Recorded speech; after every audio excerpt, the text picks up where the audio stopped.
Ipinababasura ng kampo ni Vice President Sara Duterte ang mga impeachment complaint laban sa kanya. Giyit ng kanyang kampo, nilabag ang due process. Bagay na pinabulaanan ng isang miyembro ng House Committee on Justice.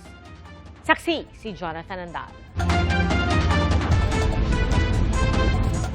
Sa araw mismo ng deadline, isinumite sa House Committee on Justice ang sagot ni Vice President Sara Duterte sa impeachment complaint laban sa kanya ayon sa kanyang abogado. Sa tugon ng bise, iginit niyang dapat ibasura ang reklamo. Ni-recycle lang anila ang mga akusasyon sa impeachment complaint noong 19th Congress. Nilabag anila ang due process at double standard ang ipinatupad sa impeachment complaints laban sa bise at laban kay Pangulong Bongbong Marcos. We raised due process issues because of what we feel sa aming pananaw ay hindi naging uniform yung standards ng pag-determine ng sufficiency in form and substance doon sa naging impeachment complaints laban sa ating Pangulo at impeachment complaints laban sa ating kalawang Pangulo.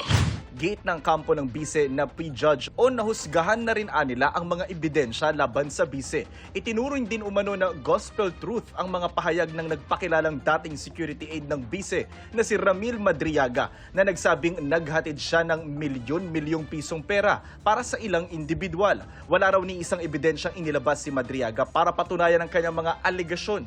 Sabi ni Attorney Michael Powa ng defense team ng Vice Presidente, ang kanilang isinumite ay answer ad cotellam. Salitang Latin ang ibig sabihin ay as a precaution.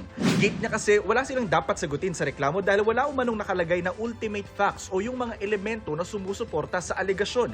Ilan sa mga alegasyon sa impeachment ay umano'y maling paggamit ng bise sa kanyang confidential funds, umano'y di mapaliwanag na yaman at pagbabanta sa buhay ng Pangulo. Sa tugon ng bise, iginit ding hindi nasunod ang safeguards na inilatag ng Supreme Court para sa due process. Hindi rin daw pwedeng suspetsa o spekulasyon ng basihan ng reklamo. Ang mga aligasyon daw kaugnay sa confidential funds, hindi nakabatay sa established facts o pinal na findings ng korte. Wala raw nakalagay sa mga reklamo na magpapatunay na nagkamal ng ill-gotten wealth ang bise. Kaugnay naman sa aligasyong nagbanta umanong ipapatay ng bise ang Pangulo, First Lady at dating Speaker, wala raw patunay na may ganon ngang kontrata at umasa lang daw ang mga complainant sa mga anilay exaggerated conclusion.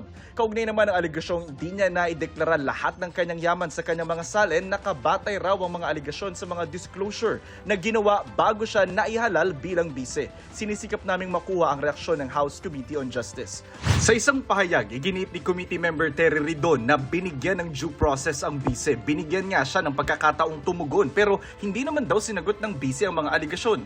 Nakalatag din aniya ang ultimate facts na may kinalaman sa maling paggamit ng confidential funds, pagbabanta, di may paliwanag na yaman at paglabag sa requirements ng SALN. Kanina tinanong si Duterte tungkol sa pagpasabina sa House Committee on Justice sa financial records niya at ng kanyang asawa. Kausapin muna nila ng maayos yung mga abogado nila dahil sa nakikita natin ngayon ay yung mga iilan sa mga members of the House of Representatives ay inaabuso yung kanilang posisyon at kapangyarihan at more than that ay lumalabas na para silang mga law benders. Wala po nga pag-abuso, wala po nga law bending dito, no? Kundi ito po ay pagpapatupad ng mandato ng proseso po ng impeachment laban sa pangalawang Pangulo. Kailangan pong ipaliwanag ng pangalawang Pangulo, ito pong tinatawag nating 50 million wealth gap sa kanya pong pag-aari. No? And syempre, pagka hindi po ito naipaliwanag mula doon po sa kanya pong mga negosyo, propesyon at iba pang mga pinagkakakitaan, meron pong prima facie finding na ito po ay unexplained wealth. Para sa GMA Integrated News, Jonathan Andal ang inyong saksi. Mga kapuso, maging una sa saksi. Mag-subscribe sa GMA Integrated News sa YouTube para sa iba't ibang balita.